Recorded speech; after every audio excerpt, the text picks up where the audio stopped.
कि जब मैकॉले कहा करता था ये बात कि भारत की न्याय पद्धति का नाश हो जाएगा तो भारतीय समाज टूट जाएगा, ऐसे ही मैकॉले एक बात और कहता था। मैकॉले की लिखी हुई एक चिट्ठी है मेरे पास, उसकी फोटोकॉपी। लंदन में एक लाइब्रेरी है, उसका नाम है इंडिया ऑफिस लाइब्रेरी, वहां से मैंने निकलवाई है। इंडिया ऑफिस लाइब्रेरी में से ऐसे कुछ 50,000 से ज्यादा डॉक्यूमेंट्स मैं निकाल के लाया और वहां के कई लोगों की मदद से हमने वो निकलवाए हैं।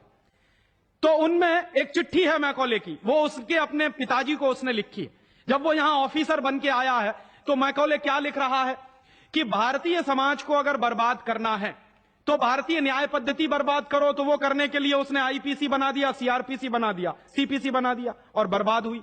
दूसरी बात वो कहता था कि भारतीय समाज को बर्बाद करना है तो भारतीय शिक्षण पद्धति का नाश करो। तो मैकॉले कहा करता था कि जो भारतीय शिक्षण पद्धति है, वो खुद मानता था इस बात को, यह दुनिया की सबसे ज्यादा विकसित और सबसे अच्छी पद्धति।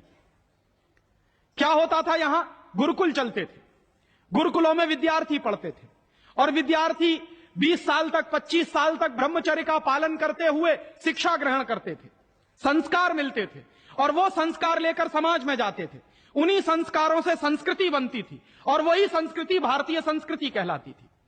ऋषि थे, मुनि थे, बड़े बड़े ज्ञानी थे, महात्मा थे, वो गुरुकुलों को चलाया करते थे और सारे के सारे गुरुकुल जो चला करते थे उनमें वेदों का अध्ययन, पुराणों का अध्ययन, उपनिषदों का अध्ययन, जो भारतीय ज्ञान है, जो भारतीय मनीषा है, उन्हीं सब का अध्ययन संस्कृत के माध्यम से कराया जाता था। मैकॉले ने क्या किया कि गुरुकुलों का नाश अगर करना है तो उसने एक कानून बनाया। क्या कानून बनाया? संस्कृत में जितने विद्यालय इस देश में चलते थे, हिंदुस्तान में अंग्रेजों के जमाने में, उन सबको उसने इल्लीगल घोषित किया, गैर कानूनी। और उसने प्रतिबंध लगा दिया कि संस्कृत भाषा के माध्यम से कोई भी गुरुकुल चलेगा उसको अंग्रेजी सरकार मान्यता नहीं देगी। तो मान्यता किसको देगी? अंग्रेजी के माध्यम से जो कॉन्वेंट स्कूल चलेंगे उनको अंग्रेजी सरकार मान्यता देगी। और उसके लिए बाकायदा उसने कानून बनाया। उस कानून का नाम है इंडियन एजुकेशन एक्ट। और यह इंडियन एजुकेशन एक्ट लागू हुआ 1858 में, आज से लगभग 140 साल पहले। तो 140 साल पहले जो कानून लागू हुआ था अंग्रेजों के जमाने में, वही कानून आज भी चल रहा है। उस कानून के आधार पर मैकॉले ने क्या किया? संस्कृत के माध्यम से चलने वाले गुरुकुलों को बर्बाद कर दिया, कानून बना के उनको बंद करा दिया। जो उनमें अध्यापक होते थे, गुरु होते थे, उनको मार पीट कर अंग्रेजी सरकार जेल में बंद करती थी। जो विद्यार्थी अध्ययन के लिए जाते थे उनको रोक दिया जाता था, उनका अध्ययन ना होने पाए उसके लिए समस्याएं खड़ी की जाती थी। और दूसरी तरफ कॉन्वेंट स्कूल चालू कर दिए और उसमें अंग्रेजी के माध्यम से शिक्षण देना शुरू किया।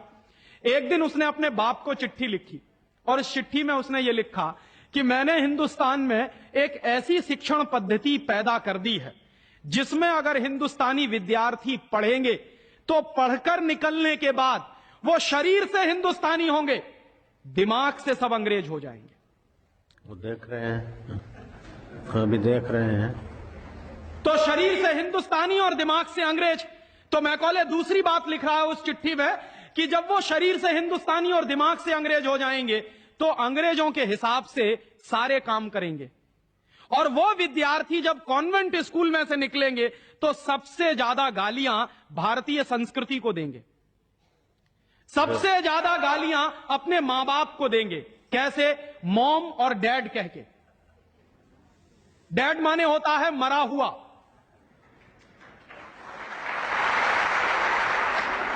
और मम्मी माने होता है शव।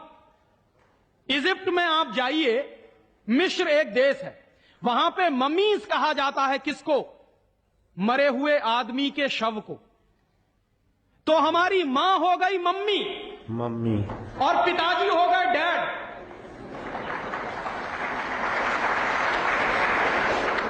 आया कहां से ये? मैकॉले ने डाल दिया हमारे दिमाग में। और मैं ये कहता हूं कि मैकॉले तो मर गया, उसका बाप भी मर गया, सब मर गए, भगवान उनकी आत्मा को शांति दे, लेकिन उसकी जो आत्मा है वो हम सब में प्रवेश कर गई है। और कैसे प्रवेश कर गई है? मैं आपको ये इतिहास की सच्चाई बता रहा हूं कि जिस जमाने में मैकॉले ने इस देश में सबसे पहला कॉन्वेंट स्कूल खोला था कलकत्ता में, वो कॉन्वेंट स्कूल चला नहीं, बंद हो गया। क्यों बंद हो गया? क्योंकि कोई भी भारतीय मां बाप अपने बच्चे को कॉन्वेंट में पढ़ाने को नहीं भेजता था। अंग्रेजों के जमाने की बात बता रहा हूं। अंग्रेज अपनी पूरी ताकत लगाकर भी इस देश में कॉन्वेंट स्कूल चला नहीं पाए, लेकिन अंग्रेजों के जाने के बाद गांव गांव में, गली गली में कॉन्वेंट स्कूल चल रहे हैं। और ऐसे मम्मी डैडी पैदा हुए हैं इस देश में जो बच्चे का जन्म लेने के पहले रजिस्ट्रेशन करवाए आते हैं कॉन्वेंट स्कूलों। कहते हैं कि अगर रजिस्ट्रेशन नहीं कराया तो एडमिशन नहीं मिलेगा। तो कॉन्वेंट स्कूल में पढ़ाना बहुत जरूरी है बच्चे को। और मैं अक्सर पूछता हूं कि काहे को पढ़ाते हैं कॉन्वेंट स्कूल में? तो कहते हैं राजीव भाई, जब हमारा बच्चा कॉन्वेंट में पढ़ेगा तो बहुत स्मार्ट बन जाएगा। तो मैं पलट के पूछता हूं कि जरा बताइए स्मार्टनेस क्या होती है? तो अक्सर मां बाप मुझे जवाब देते हैं जो दिल्ली बंबई में रहते हैं कि हम बच्चे को कॉन्वेंट में इसलिए पढ़ने को भेजते हैं कि जब वो कॉन्वेंट में पढ़ेगा तो टाई लगाएगा, मोजे जूते पहनेगा, बढ़िया सूट है। तो अंग्रेजों के देश में टाई इसलिए लगाई जाती है कि वहां ठंडी बहुत पड़ती है, सर्दी बहुत पड़ती है, और एक साल में 6 महीने भयंकर बर्फ पड़ती है। कभी कभी तो यह हालत होती है कि 6-7 महीने सूर्य भगवान के दर्शन नहीं होते। और वहां की जलवायु ऐसी है कि आज अगर सूर्य निकला तो जरूरी नहीं है कि कल भी निकलेगा, परसों भी निकलेगा, नरसों भी निकलेगा। भारत में ऐसा नहीं है। आज अगर निकला है तो कल भी निकलेगा, परसों भी निकलेगा, 3 महीने बाद भी निकलेगा, 1 साल बाद भी निकलेगा, ऐसे ही निकलेगा। इंग्लैंड के लोग ये गारंटी से नहीं कह सकते। तो वहां ठंडी बहुत पड़ती है, सर्दी बहुत पड़ती है। और जिन देशों में सर्दी बहुत पड़ती है, ठंडी बहुत पड़ती है, वहां के लोगों को अक्सर जुकाम बहुत होता, नाक चलती है। तो जब नाक चलती है तो उस नाक को पोंछने के लिए बार बार जेब से रूमाल निकालना पड़ता। तो उन्होंने क्या किया कि एक रूमाल गले में लटका लो जो नाक पोंछने के काम आएगा। और टाई का माने क्या होता है? अंग्रेजी का शब्द है TIE। टाई का माने होता है गले के चारों तरफ लटकाया गया कोई कपड़ा। किस काम आता है वहां पर? नाक पोंछने के। क्यों करते हैं? क्योंकि ठंडी बहुत पड़ती है, सर्दी बहुत पड़ती है। हमारे देश में तो 1 साल में 9 महीने गर्मी पड़ती है, और यहां गुजरात में तो 12 महीने गर्मी पड़ती है। मैं तो यूपी का रहने वाला हूं, वहां थोड़ी बहुत ठंडी जरूर पड़ती है, यहां तो बिल्कुल नहीं पड़ती। तो वहां तो इसलिए टाई लगाते हैं कि उनको जरूरत है उसकी। हम हमारे बच्चों को क्यों लटका रहे हैं अपने गले में टाई? मर गए अंग्रेज और चला गया मैकॉले, लेकिन उसकी आत्मा का वास हम सब में हो गया। जिसको देखो वो कॉन्वेंट स्कूल में घुसा रहा है अपने बच्चों को, जिसको देखो वो अंग्रेजियत की तरफ ले जा रहा है। बड़े शर्म की बात है, शर्म की बात है, सावधान होना चाहिए। एक बार बंबई में मैंने एक जगह व्याख्यान में पूछा, पढ़े लिखे कुछ लोग बैठे थे, कि आप अपने बच्चों को कॉन्वेंट में क्यों भेजते हैं? आपको मालूम है कॉन्वेंट का मतलब क्या होता? यूरोप के देशों में कॉन्वेंट का मतलब क्या होता? यूरोप में हजारों साल एक परंपरा रही है जो हमारे यहां कोई सोच भी नहीं सकता उसके बारे में। यूरोप की परंपरा क्या रही है हजारों साल? वहां बच्चे लावारिस छोड़े जाते। आज भी यूरोप के देशों में, अमेरिका में आधे से ज्यादा बच्चे लावारिस तरीके से बड़े होते। और यह परंपरा आज से 100-150 साल पहले तो बड़ी भयंकर थी। तो यूरोप में क्या होता था कि बच्चा पैदा हुआ, छोड़ दिया चर्च के सामने, छोड़ दिया अनाथ आश्रम में, छोड़ दिया किसी और संस्था में, वहां बड़ा होगा। तो जो लावारिस बच्चे वहां पैदा होते हैं, उन लावारिस बच्चों की पढ़ाई लिखाई, उनकी व्यवस्था करने का काम जिस जगह पर किया जाता है उसको कहते हैं कॉन्वेंट। हाँ बड़ो, तुम्हारे चौके कॉन्वेंट में जा रहे हैं। कॉन्वेंट का माने होता है लावारिस बच्चों के पढ़ने लिखने का स्थान। माने जिन बच्चों के मां नहीं है, जिनके बाप नहीं है, जिनके दादा दादी नहीं है, जिनका कोई कुटुंबीजन नहीं है, उन बच्चों को पढ़ाने के लिए जो स्कूल चलाए गए यूरोप में, उनको कॉन्वेंट स्कूल कहते हैं। तो हम हमारे बच्चों को कॉन्वेंट में क्यों भेज रहे हैं? हाय राम, तौबा तौबा। यहां तो मां भी है और बाप भी है, लेकिन हम इतने बेवकूफ हो गए हैं कि मां बाप के रहते हुए बच्चे को लावारिस बनाने के लिए कॉन्वेंट में भेज रहे हैं। और वहां जाके बच्चे पढ़ते हैं तो क्या पढ़ते हैं? कल जो बापू कह रहे थे किस्से में, वही बंबई में एक दंपत्ति ने मुझे कहा, पति पत्नी थे, कहने लगे राजीव भाई अगर बच्चा अंग्रेजी नहीं पढ़ेगा तो पीछे रह जाएगा। तो मैंने उनसे पूछा आपको मालूम है दुनिया में कितने देशों में अंग्रेजी चलती है? तो कहने लगे अंग्रेजी तो अंतर्राष्ट्रीय भाषा है। मैंने कहा आपको तब जानकारी नहीं है। दुनिया में इस समय 200 देश हैं जो संयुक्त राष्ट्र संघ के नक्शे पर हैं, और उन 200 देशों में से मात्र 12 देशों में अंग्रेजी चलती है। बाकी 188 देशों में उन देशों की अपनी भाषाएं चलती हैं। तो 200 देशों में से मात्र 12 देशों में अंग्रेजी चलती है, तो अंग्रेजी अंतर्राष्ट्रीय कैसे हो गई? अगर 200 में से 150 देशों में अंग्रेजी चलती तो मैं मान लेता कि अंग्रेजी अंतर्राष्ट्रीय भाषा, लेकिन मुश्किल से 12 देशों में जो भाषा चलती है उसको हम कहते हैं कि अंतर्राष्ट्रीय भाषा। और दूसरी बात, उसी दंपत्ति ने कहा कि राजीव भाई अंग्रेजी बहुत समृद्ध भाषा है, बहुत रिच लैंग्वेज है। जो शब्द उन्होंने इस्तेमाल किया, रिच लैंग्वेज माने समृद्ध भाषा। तो मैंने उनसे कहा कि दुनिया में अंग्रेजी से ज्यादा रद्दी दूसरी कोई भाषा नहीं है। बिल्कुल ठीक है। क्यों? उसका कारण है, उसका कारण है जानते हैं क्या है? अंग्रेजी में चाचा, मामा, ताऊ, मौसा, फूफा सब अंकल, और काकी, ताई, मौसी और सब आंटी। अब आप मुझे जरा यह बताइए कि मौसा में और फूफा में फर्क होता है कि नहीं होता? क्या आप फूफा को मामा बना सकते हैं? या यह बताइए कि मौसी में और काकी में फर्क होता है कि नहीं होता? क्या मौसी काकी हो सकती है? दुनिया की जिस भाषा में रिश्तों को कहने के शब्द ना हो वो सबसे रद्दी भाषा है। बिल्कुल ठीक। हमारे यहां हिंदुस्तान में जितनी भाषाएं चलती हैं, हर भाषा में परिवार के रिश्तों को कहने के लिए विशेष शब्द हैं। वहां नहीं है।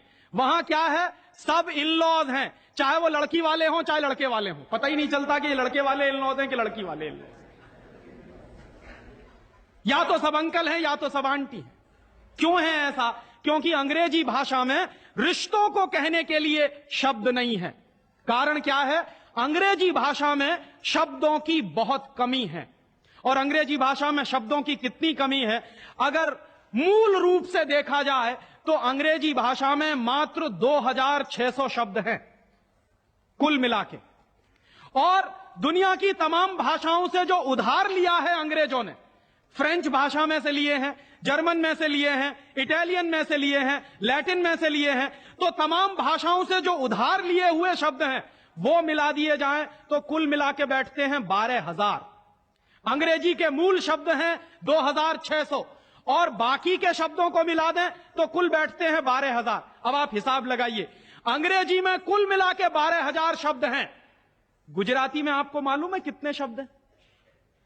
गुजराती भाषा में 40,000 से ज्यादा शब्द हैं। अब आप मुझे यह बताइए कि अंग्रेजी बड़ी हुई कि गुजराती? तो काहे को नहीं पढ़ाते अपने बच्चों को गुजराती में? और एक दूसरा उदाहरण दूं कि अंग्रेजी में कुल मिला के 12,000 शब्द हैं और मराठी भाषा है हमारे देश की, उसमें इस समय 48,000 शब्द हैं। अंग्रेजी से 4 गुनी बड़ी है मराठी।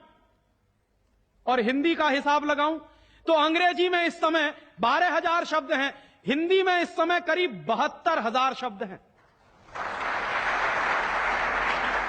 और हिंदी से एक कदम आगे चलिए, संस्कृत।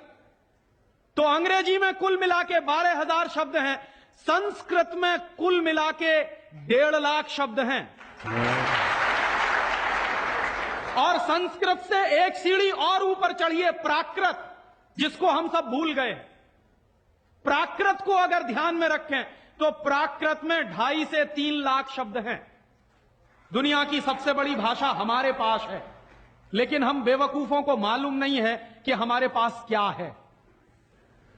हम पढ़े लिखे इडियट हैं, अंग्रेजी में कहें तो भाग रहे हैं एक ऐसी भाषा के पीछे जिसमें मात्र 12,000 शब्द हैं और अपनी भाषाएं छोड़ते चले जा रहे हैं। और ये जो भाषा की गुलामी होती है, ये बहुत खतरनाक होती है। जो आदमी अपनी भाषा बदल सकता है वो किसी दिन अपनी मां भी बदल सकता।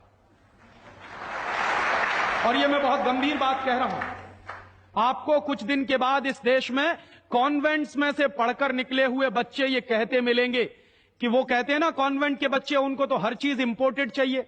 Imported car, imported pen, imported pencil, imported television, imported refrigerator. अभी कुछ दिन के बाद कहेंगे कि अब हमको इंपोर्टेड मम्मी पप्पा भी चाहिए, क्योंकि आपकी शक्ल उनको अच्छी नहीं लगने वाली।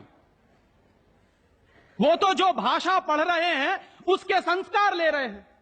तो अंग्रेजी पढ़ रहे हैं तो अंग्रेजी के संस्कार ले रहे हैं, और अंग्रेजी के संस्कार तो अंग्रेजियत के संस्कार हैं, और अंग्रेजियत के संस्कार में तो मां और बाप की इज्जत करने की बात उनको कभी सिखाई नहीं गई है। वो तो आपको भी 2 कौड़ी का मान के फेंक देने वाले। और दुर्भाग्य से यही होता है। कॉन्वेंट स्कूल से निकले हुए बच्चे जितनी गाली अपनी मातृभाषा को देते हैं, अपनी संस्कृति को देते हैं, अपने परिवार को देते हैं, उतनी शायद कोई नहीं देता। तो मैकॉले जो कहा करता था वो बात आज हमको दिखाई देती है कि कॉन्वेंट में पढ़कर निकलेंगे बच्चे तो ये शरीर से हिंदुस्तानी होंगे, दिमाग से अंग्रेज होंगे। और इसी के संबंध में एक आखिरी बात उसने और कही थी कि ये जो भाषा की गुलामी होती है ये आदमी के स्वतंत्र चिंतन को रोक देती है। अगर आपको मौलिक चिंतन करना है, अगर आपको स्वस्थ चिंतन करना है और ऐसा चिंतन करना है जिसमें से कुछ नई रचना हो, तो वो आप अपनी मातृभाषा में ही कर सकते हैं। दुनिया में मातृभाषा में पढ़कर बड़े बड़े वैज्ञानिक पैदा हुए हैं। हम लोग, अक्सर मैं लोगों को कहता हूं कि जो लोग कॉन्वेंट के पीछे पागल हैं उनको मैं अभी ताजा ताजा उदाहरण देता हूं। हिंदुस्तान में एक वैज्ञानिक है, उसका नाम है डॉक्टर एपीजे कलाम। डॉक्टर एपीजे कलाम को इस साल भारत रत्न मिला है, और डॉक्टर एपीजे कलाम हिंदुस्तान के जिंदा रहने वाले वैज्ञानिकों में इस समय सबसे ऊपर के व्यक्ति हैं। आपको मालूम है डॉक्टर कलाम की पूरी शिक्षा तमिल में हुई है, अंग्रेजी उन्होंने पढ़ी नहीं है। बहुत वर्षों के बाद उन्होंने थोड़ी अंग्रेजी पढ़ी है काम चलाने के लिए। बचपन से उनकी पूरी शिक्षा उनकी मातृभाषा में हुई है। वो तमिल अच्छी जानते हैं, मलयालम अच्छी जानते हैं, और हिंदुस्तान में आज वो सबसे ऊंची श्रेणी के वैज्ञानिक हैं जिनको भारत रत्न मिला।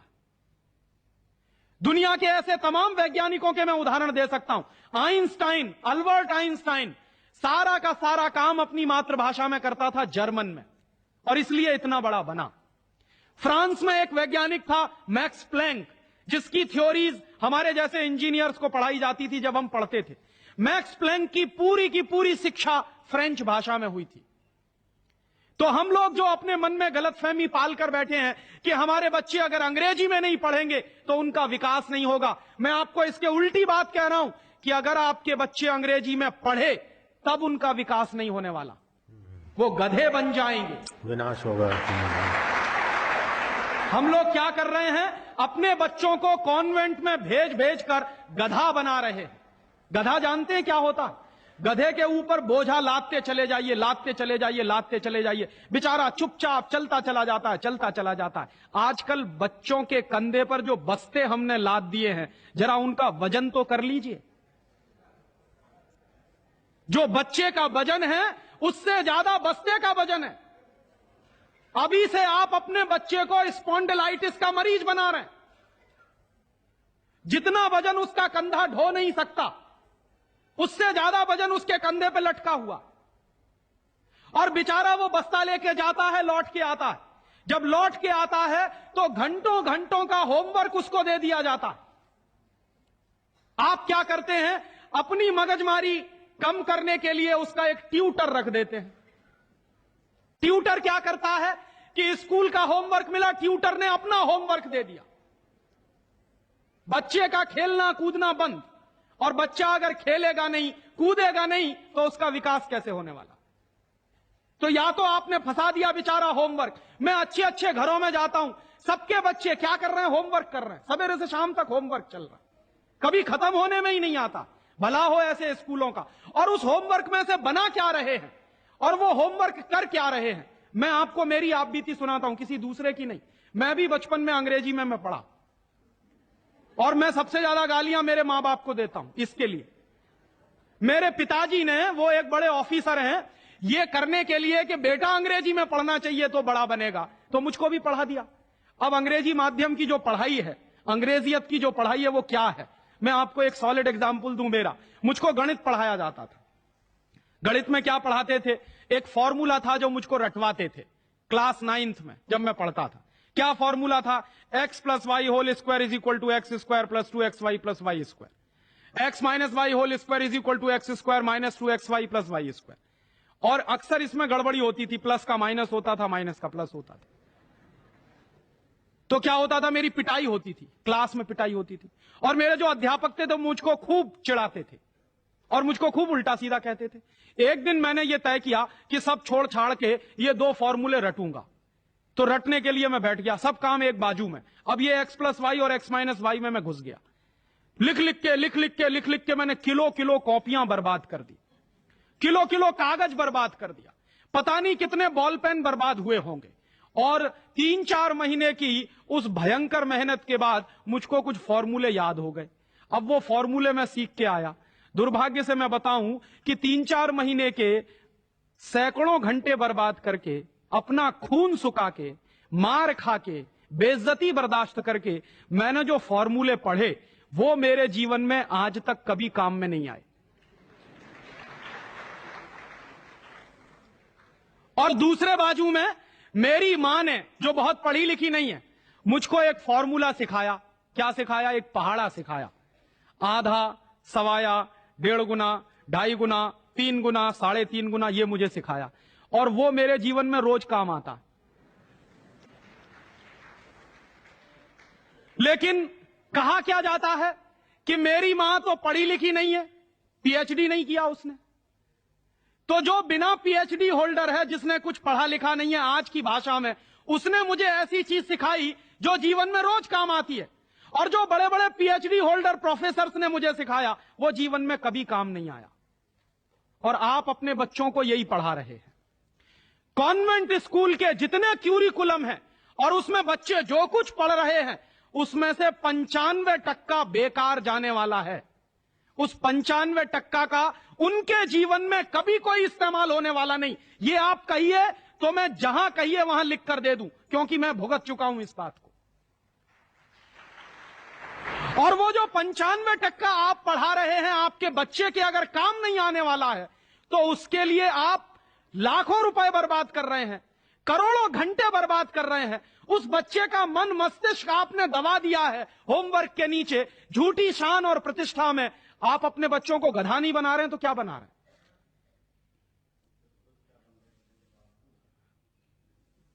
तो आप पूछेंगे क्या करें, तो मैं आपसे एक बुद्धिमानी की बात निवेदन करना चाहता हूं।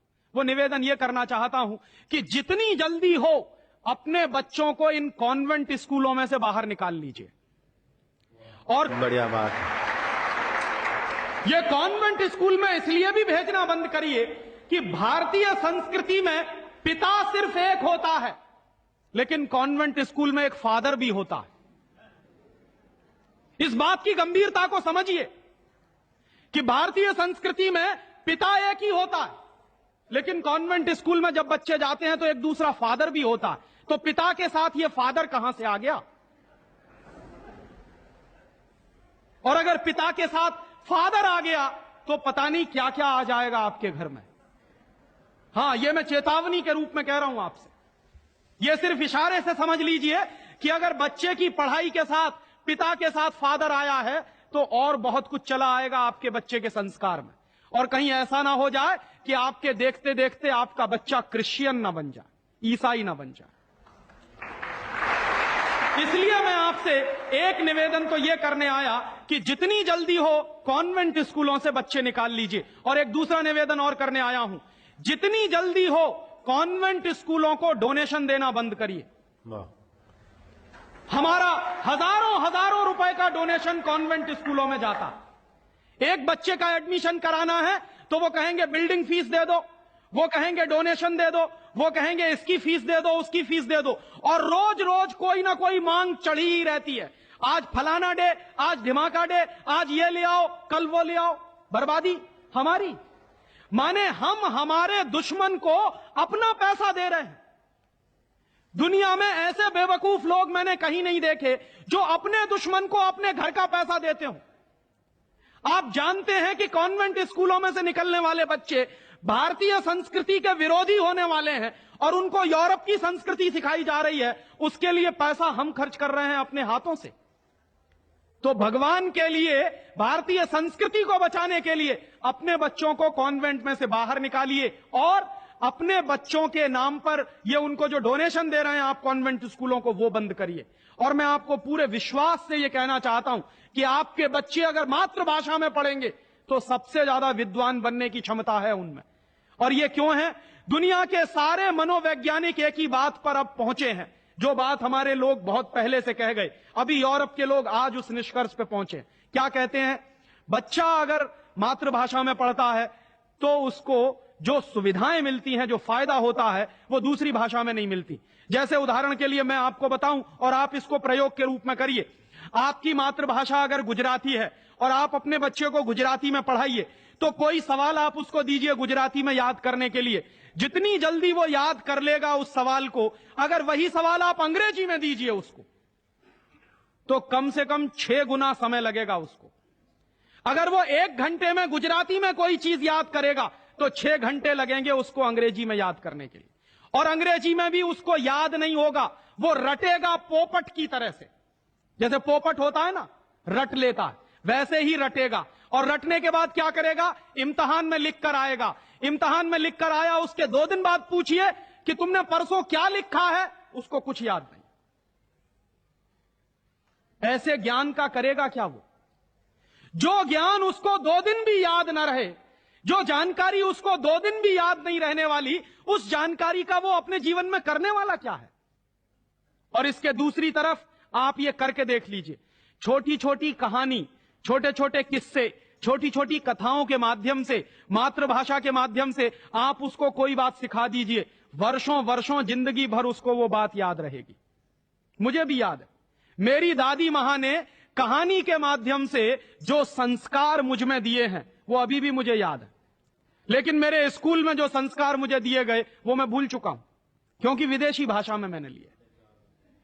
तो ये खराब होता है। और एक इसी के साथ एक आखिरी निवेदन कि अंग्रेजों ने जिस तरह से बर्बाद किया है भारतीय समाज को, कम से कम अब अगर हमको ये चेतना आती है तो इसको हम बचाएं।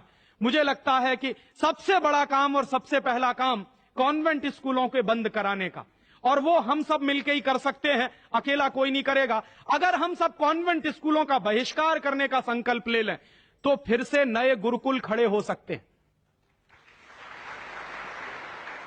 जो दान आप कॉन्वेंट स्कूलों को देते हैं वो दान अगर गुरुकुलों को मिलना शुरू हो जाए तो गुरुकुल चलने भी शुरू हो जाएंगे, उनको प्रतिष्ठा भी मिल जाएगी, उनको सम्मान भी मिल जाएगा। अगर हमारी गलती से बर्बादी आई है तो वो गलती आज हम सुधार लें। और ऐसे ही एक दूसरी आखिरी बात कि अंग्रेजियत हमारे मन में बहुत गहरे घुस गई है, और ये अंग्रेजियत जो होती है बहुत खराब होती है। कई बार मैं कहता हूं कि अंग्रेजी भाषा से ज्यादा खतरनाक है अंग्रेजियत।